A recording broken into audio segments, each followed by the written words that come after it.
Just 18 months ago, I was standing in the gleaming halls of Walter Reed Medical Center wearing crisp scrubs and a white coat that still smelled new, fielding congratulations from colleagues who saw nothing but a brilliant future ahead of me. And now here I am in the basement of a crumbling VA hospital, surrounded by the silent company of the dead, wondering how everything I worked for could vanish so completely. If you had told me then that my fall from grace would lead to the most important work of my life, I would have laughed in your face. But that is the thing about rock bottom. Sometimes you have to hit it hard before you can see clearly what really matters. My name is Marcus Webb and I am 34 years old, though some days I feel about 104. I grew up in Baltimore, the only son of a postal worker father and a nurse mother, who scraped together every penny they had to send me to Johns Hopkins. I graduated top of my class, earned my medical degree with honors, and completed my residency in trauma surgery at one of the most prestigious hospitals in the country. Everything was going exactly according to plan. I had an apartment in Georgetown, a BMW I could barely afford, and a girlfriend named Jennifer who worked at the State Department and looked perfect on my arm at hospital fundraisers. Then came the incident. That is what everyone calls it now, the incident, as if giving it a vague name somehow makes it less devastating. A senator's son came into the ER after a car accident, high as a kite on cocaine, and God knows what else. I was the attending surgeon. He was bleeding internally and needed immediate surgery, but he was also the golden boy of a powerful political family. And when his father arrived demanding we wait for their personal physician to fly in from New York, I made a choice. I operated anyway because waiting would have killed him. I saved his life. And for that I was crucified. The senator claimed I had acted without proper consent, that I had endangered his son, that I had overstepped my authority. It did not matter that every other doctor in that room agreed with my decision. It did not matter that the kid would have died within the hour. What mattered was that I had embarrassed a powerful man who was used to getting his way. The hospital threw me under the bus so fast I barely saw it coming. Suddenly there were questions about my judgment, whispers about my temperament, suggestions that maybe I was not quite ready for the responsibility I had been given. Within 3 months I went from rising star to cautionary tale. Jennifer left me the week my suspension was announced, saying she could not be with someone who did not understand how things worked in this city. My colleagues stopped returning my calls. The medical board cleared me of any wrongdoing, but the damage was done. No major hospital would touch me. I was toxic, radioactive, a liability no one wanted to risk. So I took the only job I could find. The Department of Veterans Affairs had an opening for an assistant medical examiner at their facility in Southeast DC, the kind of place where hope goes to die along with the forgotten veterans whose bodies end up on my table.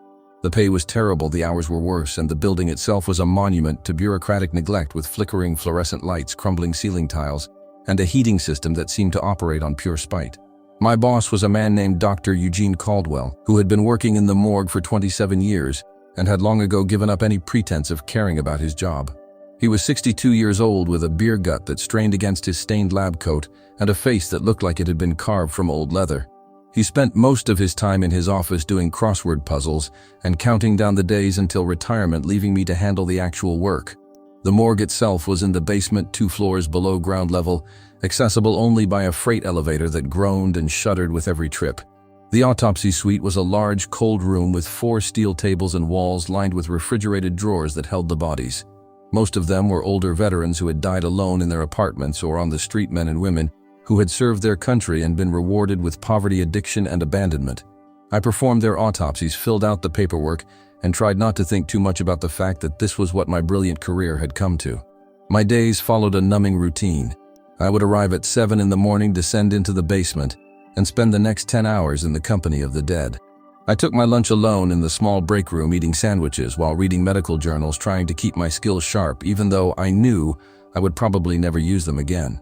I spoke to almost no one. The morgue attendants were temp workers who rotated through every few weeks, and Dr. Caldwell barely acknowledged my existence beyond the occasional grunt. I lived in a studio apartment in Anacostia that cost half my salary and smelled permanently of mildew. My furniture consisted of a mattress on the floor, a folding table, and a chair I had found on the sidewalk.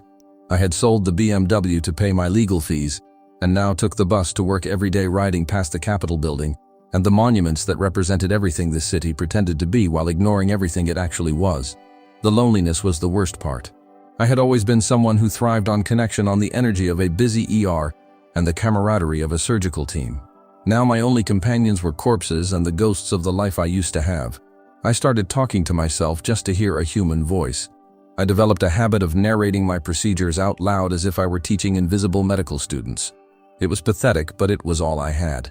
Then one morning in late October, everything changed. I was in the middle of an autopsy on a 78-year-old Marine veteran who had died of what appeared to be natural causes when I heard the freight elevator grinding to life.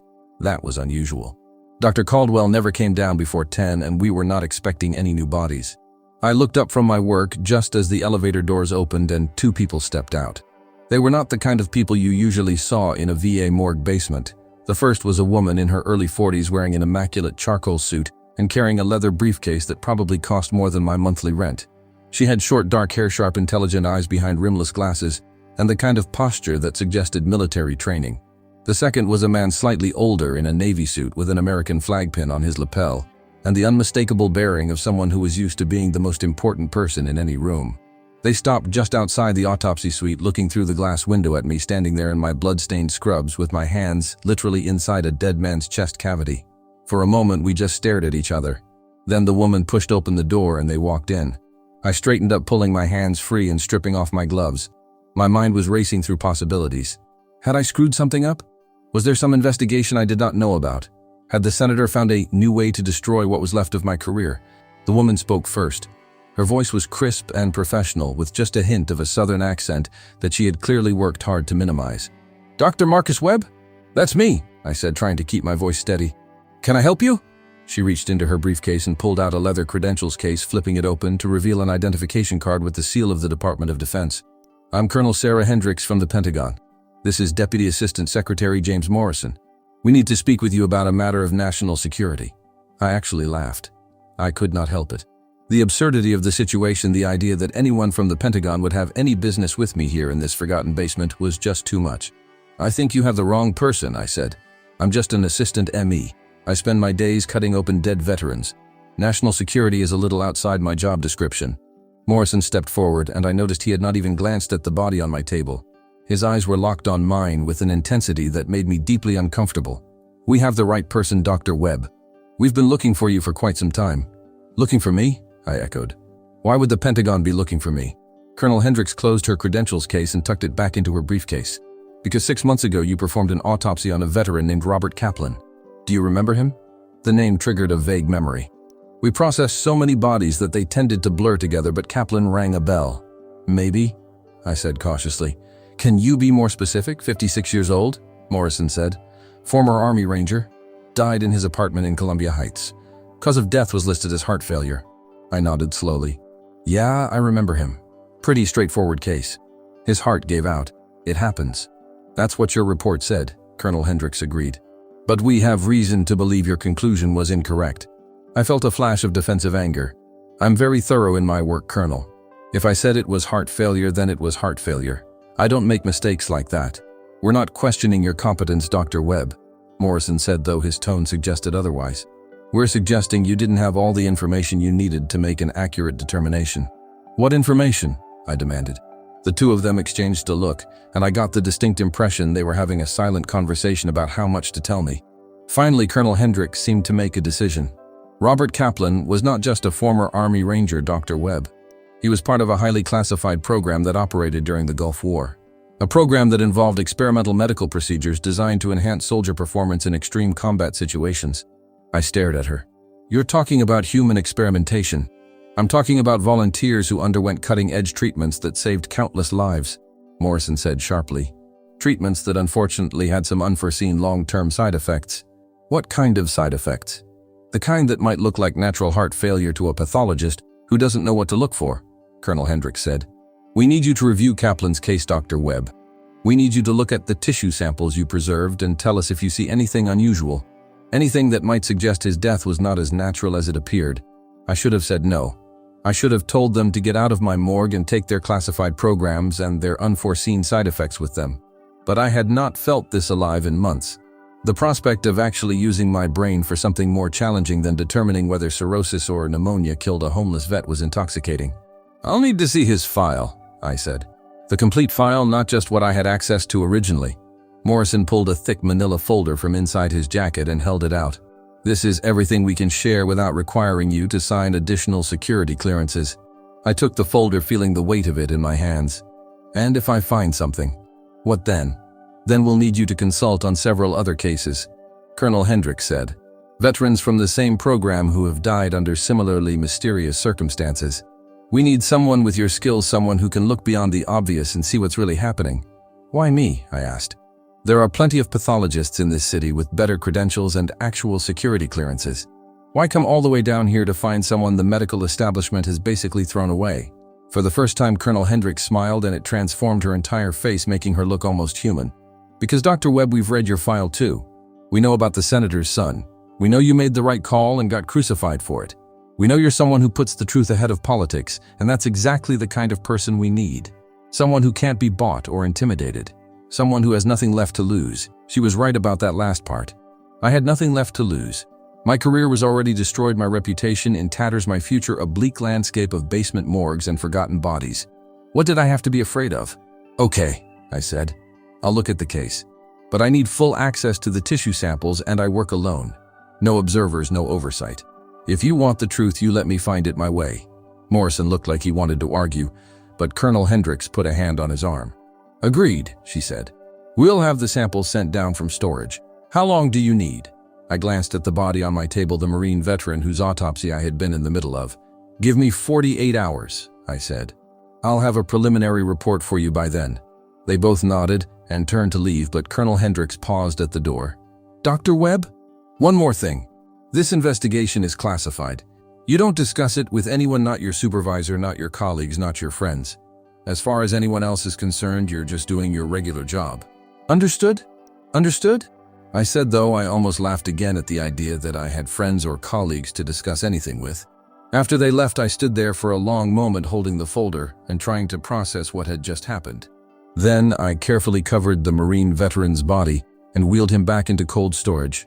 Whatever answers Robert Kaplan's remains held, they would have to wait until I could give them my full attention. I spent the rest of that day finishing up my backlog of cases, working with a focus and intensity I had not felt in months. By 6 o'clock, the autopsy suite was clean and empty, and I was alone with the Kaplan file. I spread it out on one of the steel tables and began to read. Robert Kaplan had been a ranger in the 1st Battalion, 75th Ranger Regiment, deployed to Iraq in 1991 during Operation Desert Storm. According to his service record, he had been an exemplary soldier, receiving 2 Bronze Stars and a Purple Heart. But there was a gap in his file, a 6-month period where his assignments were listed simply as classified. That gap corresponded exactly with what Colonel Hendricks had described as the experimental program. The medical section of the file was heavily redacted. Entire paragraphs were blacked out, leaving only fragments of information. I could see references to enhanced metabolic function, increased cellular regeneration, accelerated wound healing. It read like science fiction, like something out of a comic book about super soldiers. But the documentation was real, signed by real doctors at real military facilities. After his discharge, Kaplan had struggled with civilian life. There were hospital records showing multiple admissions for cardiac arrhythmias, unexplained seizures, episodes of extreme hypertension. He had been prescribed a cocktail of medications that would have sedated a horse. And then 6 months ago, he had been found dead in his apartment by a neighbor who noticed the smell. I had performed the autopsy myself. I remembered it now with perfect clarity. Kaplan had been a big man, 6'2", and heavily muscled even in death. His heart had been enlarged, showing signs of chronic hypertrophy. I had attributed it to years of physical stress combined with possible steroid use.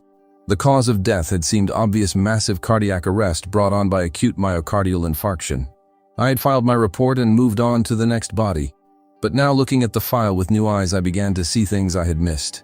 The pattern of scarring on Kaplan's heart was unusual, not consistent with typical infarction.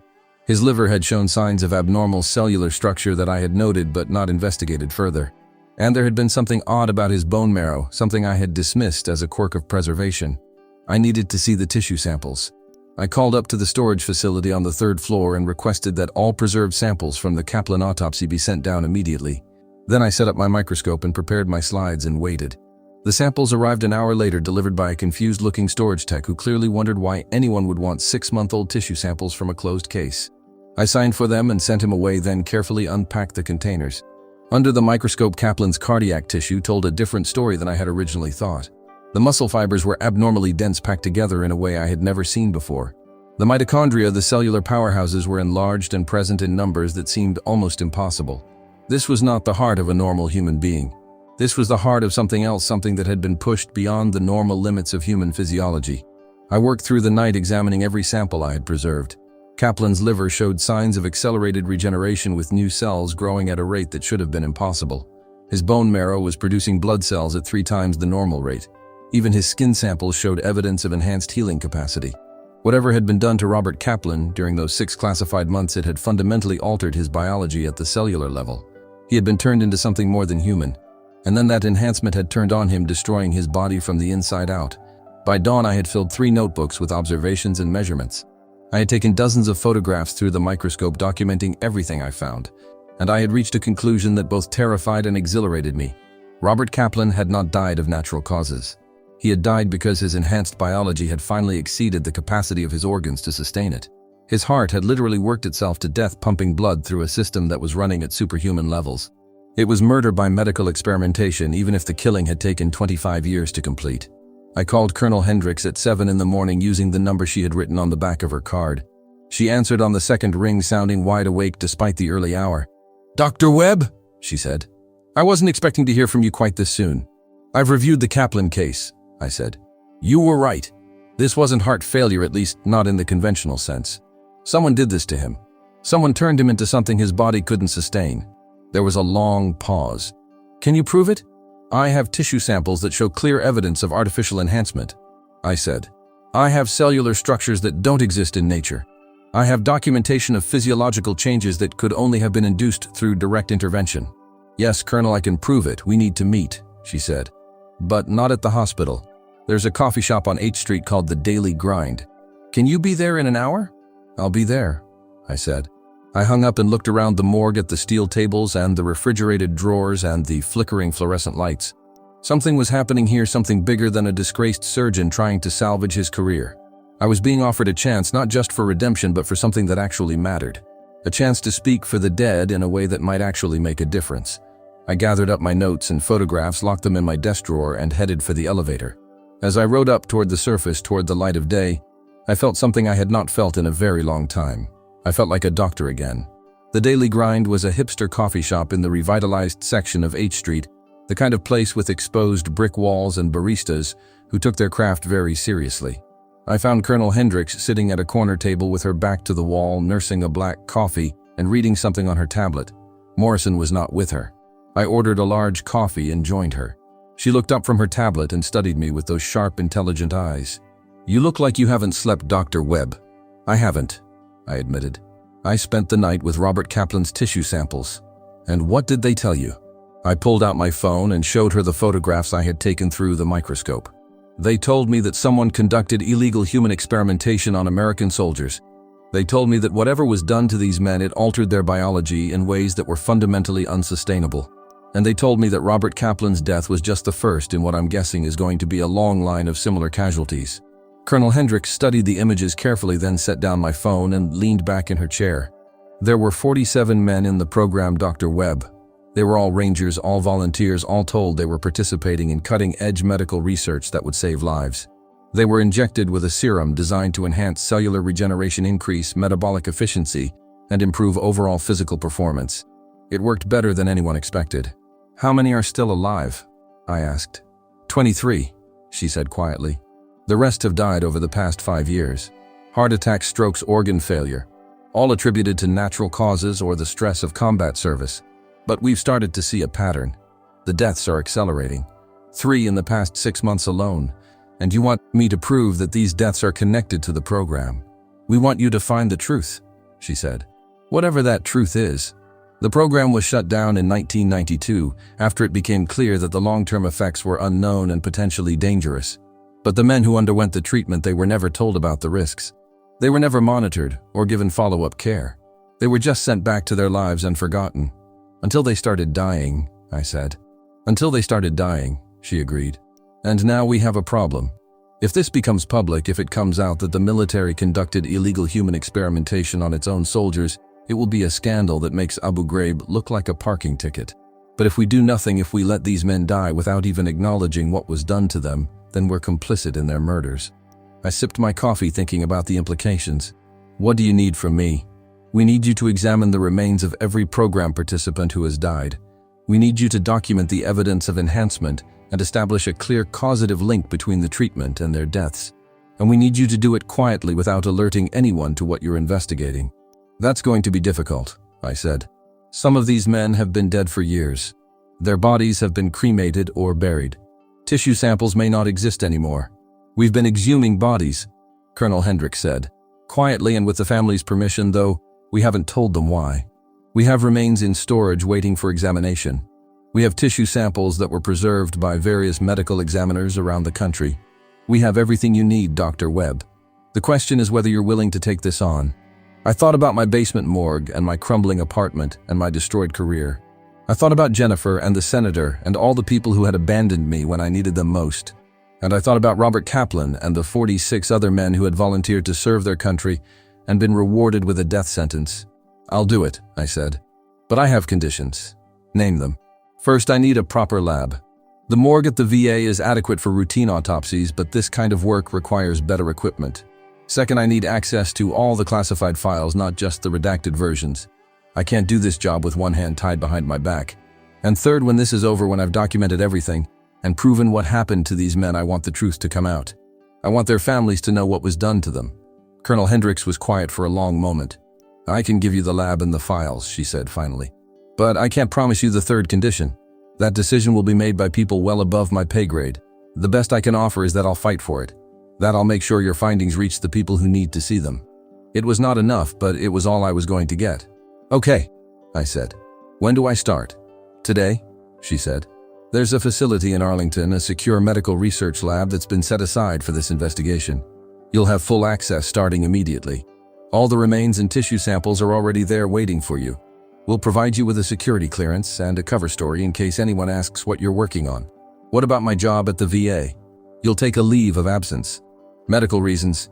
Dr. Caldwell won't care and no one else will notice. As far as the world is concerned, you're just another burned-out pathologist taking some time off. She was right about that. No one would notice my absence. No one would care. I was already a ghost. We finished our coffee and Colonel Hendricks gave me an address in Arlington along with a security badge and a set of access codes. There's one more thing, Dr. Webb, she said as we stood to leave. This investigation is going to make you some powerful enemies. The people who authorized this program, the people who covered it up when it went wrong, they have a lot to lose if the truth comes out. You need to be careful. I've already lost everything, Colonel, I said. What else can they take from me? She looked at me with something that might have been pity or admiration, I could not tell which. Your life, Dr. Webb. They can take your life. So please be careful. The facility in Arlington was nothing like the crumbling VA morgue. It was a modern building with state-of-the-art equipment and a staff of technicians who had been briefed to provide me with whatever I needed. I had my own laboratory, my own office, and access to medical databases that made my work at Johns Hopkins look primitive by comparison. The bodies arrived in refrigerated trucks, carefully preserved and documented. I started with the most recent deaths, working backward through time. Each autopsy revealed the same pattern of enhancement, the same evidence of cellular modification, the same catastrophic organ failure. These men had been turned into weapons and then discarded when those weapons turned on them. I worked 12, 14, 16-hour days losing myself in the science. I documented everything, took thousands of photographs, wrote hundreds of pages of analysis. The evidence was overwhelming and undeniable. What had been done to these soldiers was criminal, and the people responsible needed to be held accountable. But as the weeks passed, I began to notice things. My apartment was broken into, though nothing was taken. I started seeing the same cars following me on my commute. My phone developed strange clicks and echoes that suggested it was being monitored. Colonel Hendricks had been right. Someone was watching me. I should have been scared, but instead I felt energized. For the first time since the incident, I had a purpose. I was doing work that mattered, work that could actually make a difference. I was speaking for men who could no longer speak for themselves. 3 months into the investigation, I had examined the remains of 32 program participants. Every single one showed evidence of enhancement, and every single death could be directly attributed to the long-term effects of the experimental treatment. I had built an airtight case documented with scientific rigor and supported by irrefutable evidence. I presented my findings to Colonel Hendricks in a secure conference room at the Pentagon. She listened without interruption as I walked her through the data, showing her the tissue samples, the cellular analysis, the timeline of deaths. When I finished, she sat back in her chair and was quiet for a long time. "This is explosive, Dr. Webb," she said finally. "This could bring down careers, end political aspirations, trigger congressional investigations. Are you absolutely certain of your conclusions?" "I'm certain," I said.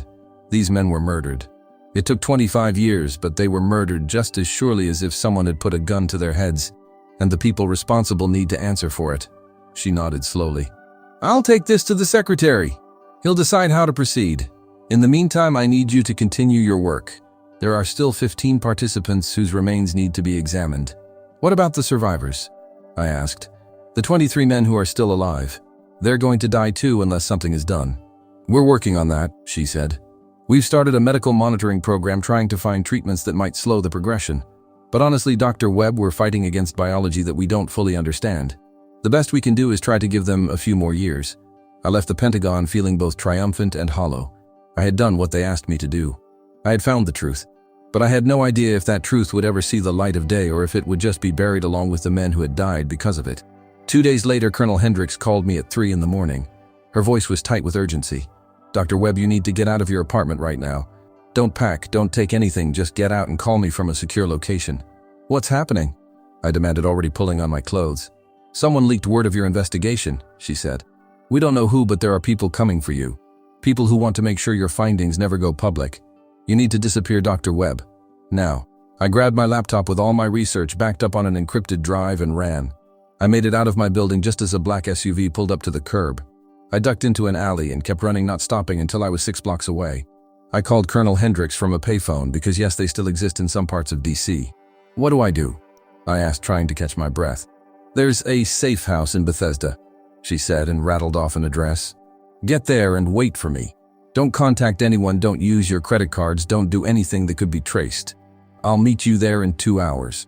The safe house was a nondescript townhouse in a quiet suburban neighborhood. Colonel Hendricks arrived exactly 2 hours later, accompanied by Morrison and 2 men in suits who I assumed were some kind of security. We have a problem, Morrison said without preamble. Your investigation has attracted attention from people who have the power to make it go away, and to make you go away along with it. Who? I demanded. Does it matter? Colonel Hendricks said. The point is, you're in danger. We all are. But we're not going to let them bury this. We're going to get your findings out there, but we need to do it the right way. Over the next 3 days, they explained the plan. My research would be leaked to multiple news organizations simultaneously, along with supporting documentation that had been gathered independently. Congressional oversight committees would be alerted. Whistleblower protections would be put in place. It would be messy and public and impossible to cover up. What happens to me? I asked. You testify, Colonel Hendricks said. You stand up in front of Congress and you tell them what you found. You become the public face of this investigation. It's going to be dangerous and it's going to be ugly, but it's the only way to make sure the truth comes out. I thought about Robert Kaplan and the 31 other men whose bodies I had examined. I thought about the 23 survivors who were living on borrowed time. I thought about all the people who had abandoned me when my career fell apart and how little I had to lose. Okay, I said. Let's do it. The story broke on a Tuesday morning. Every major news network led with it. The headlines screamed about illegal human experimentation, government cover-ups, military scandal. My name was everywhere, along with photographs of me in my white coat looking serious and competent. The disgraced surgeon who had been demoted to the morgue and ended up exposing one of the military's darkest secrets. The congressional hearings lasted for weeks. I testified for 3 days straight, walking the committees through my findings, showing them the evidence, explaining in excruciating detail what had been done to these men and how they had died because of it. I was cross-examined, attacked, accused of fabricating evidence of being a disgruntled employee with an axe to grind. But the science spoke for itself. The truth was undeniable. In the end, heads rolled. The program's architects were forced into retirement. The officials who had covered up the deaths faced criminal investigations. Legislation was passed requiring oversight of all military medical research. And the surviving participants were given full medical benefits and compensation for what had been done to them. As for me, I became something I never expected. A hero. Job offers poured in from major hospitals, research institutions, government agencies. My medical license, which had been quietly suspended, was reinstated with a formal apology. Jennifer called wanting to get back together. The senator who had destroyed my career issued a public statement praising my integrity. But I turned it all down. Every offer, every opportunity, every attempt to bring me back into the fold of respectable medicine. Because I had learned something important during those months in the basement morgue. I had learned that the dead have stories to tell if you know how to listen. I had learned that sometimes the most important work happens in the forgotten places with the forgotten people. So I went back to the VA morgue. Dr. Caldwell had retired during my absence, and they offered me his position. chief medical examiner for the Department of Veterans Affairs. It was not glamorous, and it did not pay much, and I still worked in a basement with flickering lights and crumbling ceiling tiles. But it mattered. Now, when I perform an autopsy on a veteran who died alone and forgotten, I look for the story their body has to tell. I look for the signs of service and sacrifice, the evidence of battles fought both on foreign soil and in their own minds and bodies. I speak for them in my reports, making sure that their deaths are recorded with dignity and accuracy, making sure they are not forgotten. They call me Dr. Ghost now, the pathologist who came back from the dead, the man who exposed the military's darkest secret. But I think of myself differently. I think of myself as someone who finally found his calling in the last place anyone would think to look. And sometimes late at night when the morgue is quiet, and I am alone with my thoughts, I think about those Pentagon officials walking into my basement asking for Dr. Ghost. I think about how my fall from grace led me to the most important work of my life. I think about how sometimes you have to lose everything before you can find what really matters. The truth set me free, and now I spend my days setting others free by making sure their truths are told. It is not the career I planned. It is not the life I imagined. But it is enough. More than enough. It is everything.